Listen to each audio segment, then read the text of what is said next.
until humanity decides to make it so that way they put the love for truth and freedom above the love of money and power and influence and other things of this particular nature and whatnot, we will continue to have the same problems that we wish weren't there.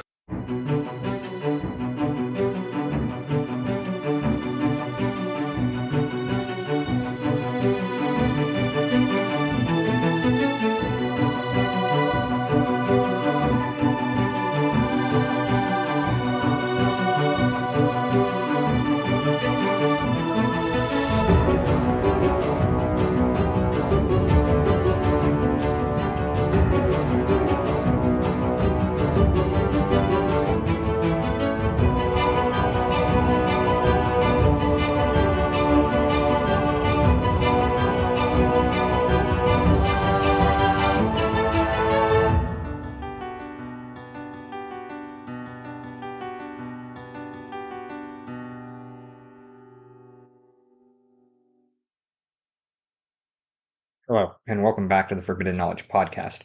My name is Nathaniel Hoytmacher, and I am the show's host. Today, we'll be going on to the next step and the final step of the initiate's journey for the postulant phase. And this step has to do with what I call true care, what other people have called true care. Some traditions have called it the generative principle, which is important, and we'll come back to that particular aspect of it later and whatnot.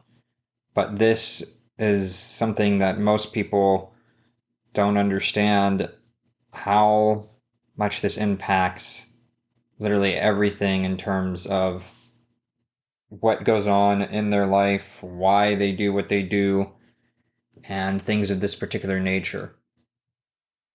If you don't care about something, it doesn't get done, or it gets, half-assed, so to speak. You just put in the bare minimum effort to do what's going on there, and you don't make it so that way you do everything to the utmost that you can with it. This is the part that we talked about in terms of living in integrity earlier in the series. It has to do with the three parts of ourself: our thoughts, our emotions, and our actions, and making it so that way they're all in alignment and in agreement.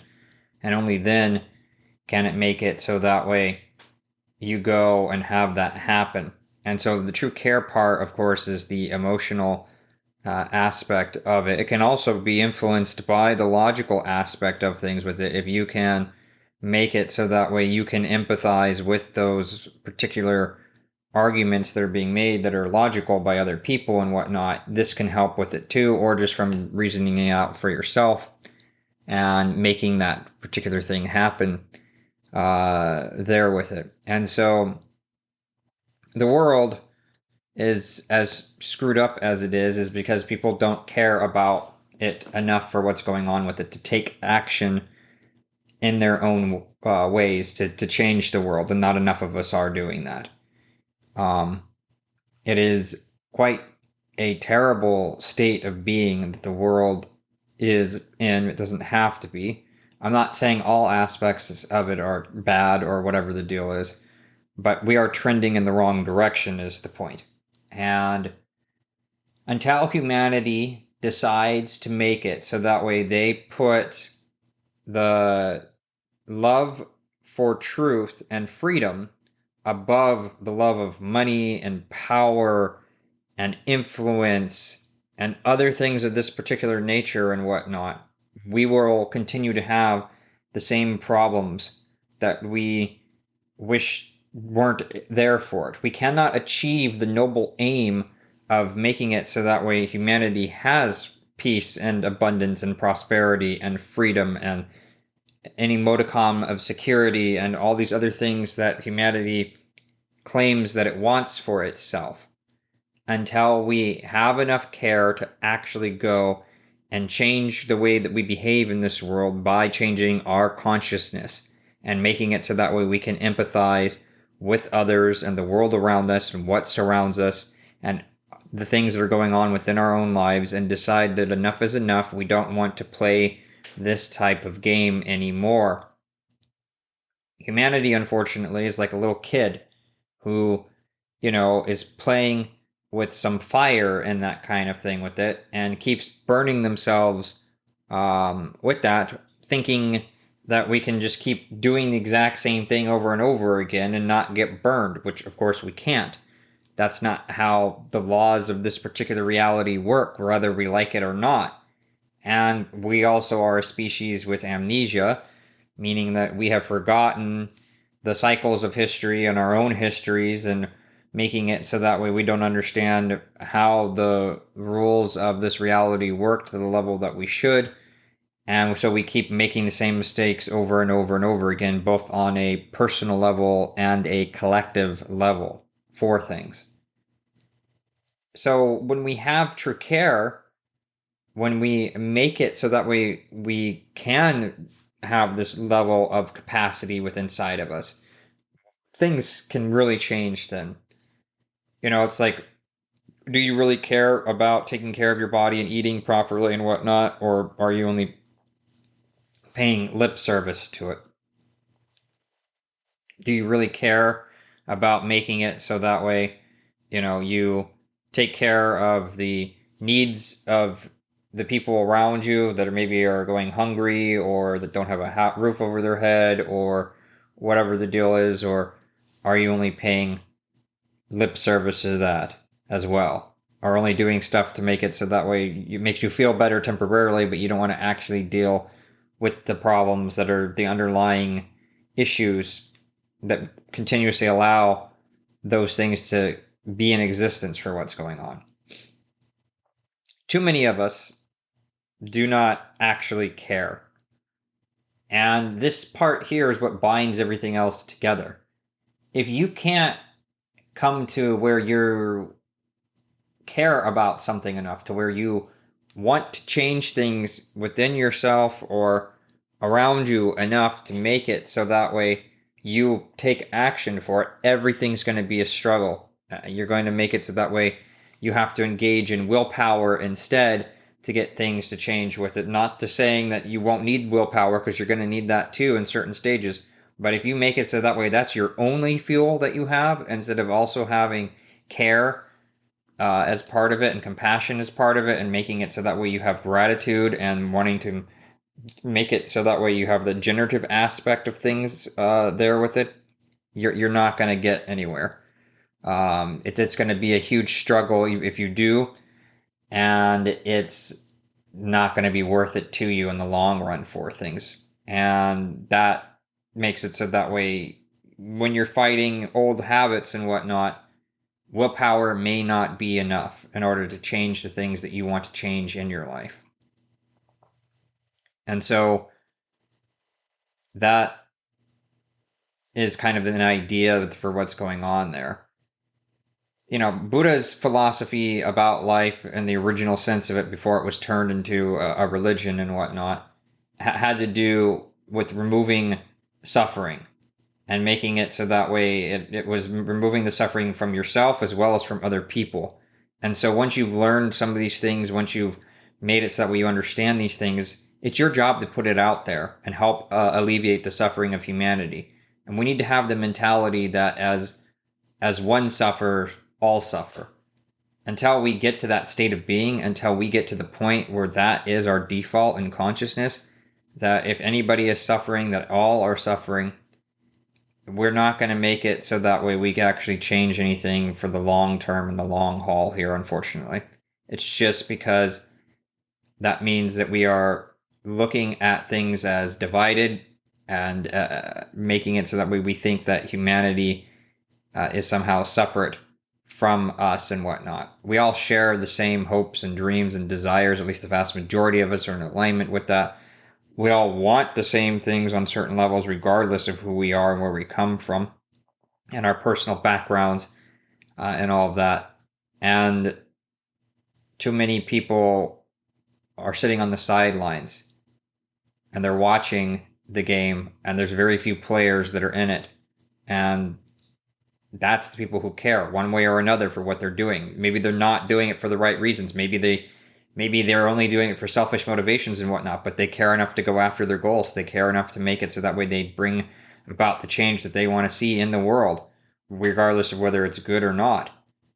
And we need way more people who care about other people and want to change things to this level for what's going on. Now, the reason why I'm also bringing up Buddha is because this is the importance of understanding his story for it. I'm going to do a condensed version of this, but somebody was asking Buddha, how many people, how many beings are there in the universe and whatnot? And so Buddha was standing at the banks of one of the rivers in India. I forget which one. It might have been the Narmada or the Ganges. Anyway, he was standing there with it, and it's a very silty, sandy bank for the river and whatnot. And he said that there are more beings in this universe than there are grains of sand here that can be seen with it. And so then the same person asked, well, how many people will hear your message? And then Buddha went and grabbed a handful of the sand and said, this is how many people will ever hear my message. And then the person asked Lord Buddha, out of those people, how many of them will actually attain enlightenment and actually, go through the process that needs to be done with it to reach the goals that they want to on the initiate's journey? And so then Buddha took his other hand, put a little bit on his fingernail, just enough to cover it, and then pull it out. And he said, this is how many that will.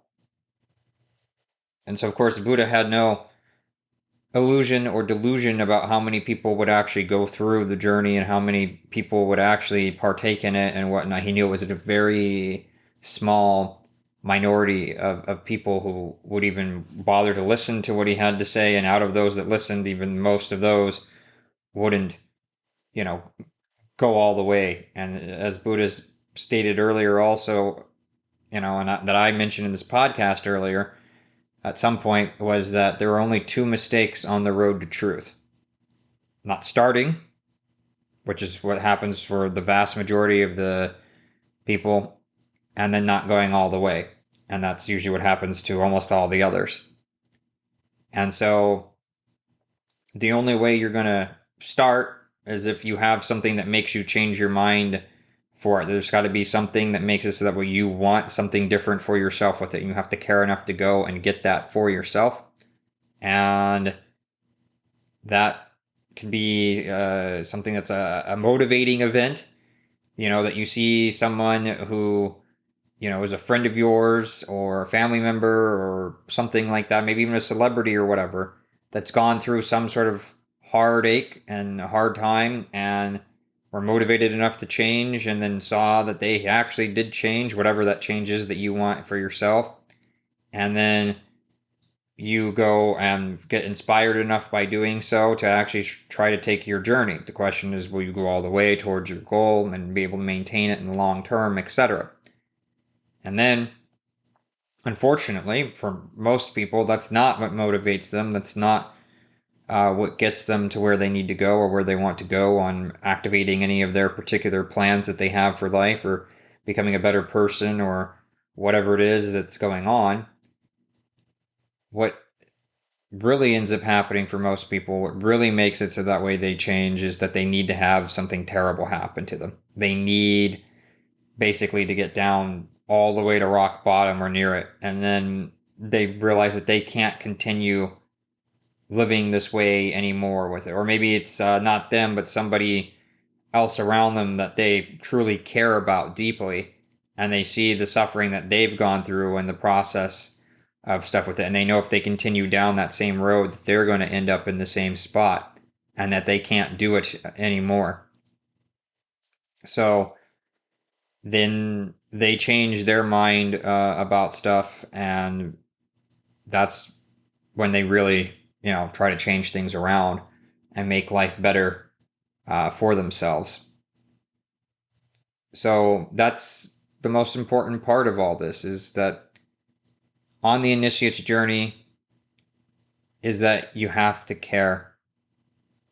We talked about how you have to believe in a higher power and whatnot as the stepping stone for the first episodes that I was talking about and the importance of that. And that, there's no faith that's based in this in any way, shape, or form, except in the beginning stages, and then everything else becomes a science where you can test it out for yourself directly and see how it works and the impact that it has on your life when you start doing these things with it. This is one of the areas that's the most difficult to give to somebody else. You can't really cultivate this in somebody else that easily, meaning the care part. You can teach them stuff. You can make it so that way they have that, but creating desire in somebody to want to change that's beneficial for them and for other people is extremely difficult to accomplish. And the only thing that I can say in this particular instance is to tie things to what you're already inspired by or that you absolutely cannot stand. These are the two main things with it.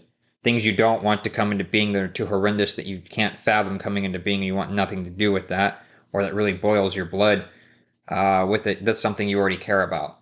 Because if you care about it enough to make it so you get angry about it and just deal with it on that level and have that emotional capacity for what's going on with it, then that's good. If we see someone harming a child as an example for it, most people that have any level of healthy relationship with themselves and the world around themselves and whatnot are going to step in to try to help that child and make it so that way they don't allow that suffering to continue to come into being for them and whatnot. That is where the righteous indignation, this volcanic energy, can come into you and be like, enough's enough of this stuff with it. We can't have the child be physically abused or emotionally abused anymore. We need to do something about this and whatnot. And so that is one way of doing things. The other way is, okay, I have this goal. Okay, well, can the goal be better? Can it be more important? Can the goal be a stepping stone to a bigger goal? You got to aim up on this type of stuff. You got to make it so that way you're truly inspired by it. Life's a struggle anyway, as I've mentioned before, and all of us know that have lived on this planet long enough. You might as well make it so that way you have a struggle that's worthwhile, that gives you meaning and purpose for things, that makes it so that way you want to do better every day and wake up and do something that's meaningful with your life and help other people as well as helping yourself out and making it so that way things just start becoming better and better rather than allowing chaos to take over and whatnot. We don't need chaos to teach us everything with it. We can learn from the mistakes of others. We can learn from the mistakes of the past. We can learn from the mistakes of our own personal past. We can make it so that way we can just reason things out and realize that that's never going to work and that isn't a good idea either. Most people don't do these things, but we don't have to go down this particular way and this modality of thinking. And so, if you want to become, let's say, financially free and make it so you don't have to work for somebody else, well, that's good. It'll give you time to work on the things and do the things you actually care about and whatnot. But what if there's a bigger goal that you can go behind it, beyond it, and whatnot? The goal behind the goal. What is it that you really want to do? The money doesn't matter. The money is just a means to get other things that you want. It could be that you want to take vacations. It could be that you want to spend time with your family. It could be that you want to make it so that way you work for yourself. It could be that you want to write a book. It could be whatever. So the goal behind the goal is the more inspiring part. That's the part that you actually care about, what your dreams and aspirations and hopes are. These are the things that are the other side of the coin that can make it so that way you care about something.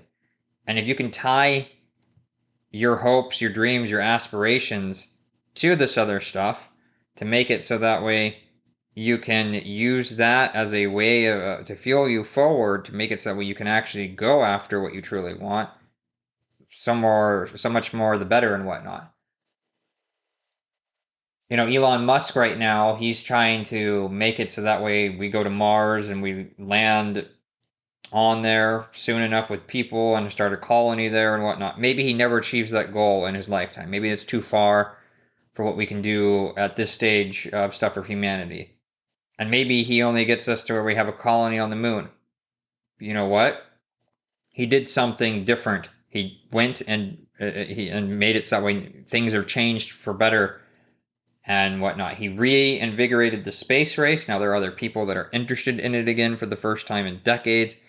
We have to making it so that way people are trying to push that technology further and whatnot and trying to make it so that way we can get off this planet and have another area that we can live and call a home if necessary in case something happens for it. And he's already changed history by doing so and whatnot. I don't care whether you're like Elon Musk or not. That's not the point of this. The point is that he's aimed so high up on his goal and it motivates him so much that even if he falls short of his actual goal, he's still going to accomplish something amazing and whatnot. He cares about this particular project enough to put money on the line for it and to make it so that way everything works out well for him. And, he spends a lot of time on this particular project, and it's something that's truly inspiring. That's something that can help you with this too. Figure out something that truly inspires you. So, this is the most important thing is the care part. If you don't care, nothing else is going to come into being in any way, shape, or form with it. You're not going to want to learn about natural law. You're not going to want to learn about yourself. You're not going to want to make changes in your own life. You're not going to want to make it so that way you do anything for that. And you want to have this deep seated desire in you that makes it so that way you really want to go after things. You really want to change things for yourself, for other people. So choose a goal for yourself that is so inspiring, or choose a goal for yourself that's so important that you can't allow that stuff to happen anymore on the negative side of things and whatnot. With the righteous indignation that we've brought up before. Something that you're so passionate about that makes it so that way these things are more important to you than, say, money or prestige or social clout or power. Because if you don't choose that, and you're going to go down the wrong road and you're going to make things more difficult for yourself, probably those around you, and definitely for other people and whatnot as you try to exploit them further and try to make it so that way you just view people as cogwheels in a machine to use for your own aims rather than as unique individuals, and making it so that way, you're not adding any more misery to this world. Thank you so much for listening to this podcast. If you've gotten something from it, I would especially encourage you to leave a like or a follow. For those of you that are interested in working with me further and whatnot, you can go to my website at forbiddenknowledge.org, and you can message me there to try to figure out if being a mentor for you works best and being part of that program and whatnot. If you're just curious and want to get more information about how the Initiate's journey works and what's going further forward with it, and please sign up for the email list. There'll be new emails that'll be coming out shortly to illuminate things more. Soon we'll be leaving this particular stuff behind, and we'll be going on to the new parts of the new seasons and whatnot. And that'll make it so that way things are going to be easier to digest and get into the meat and potatoes of things with it. We'll be leaving the postulant phase behind. So thank you all for listening, and you all take care. I'll see you in the next episode.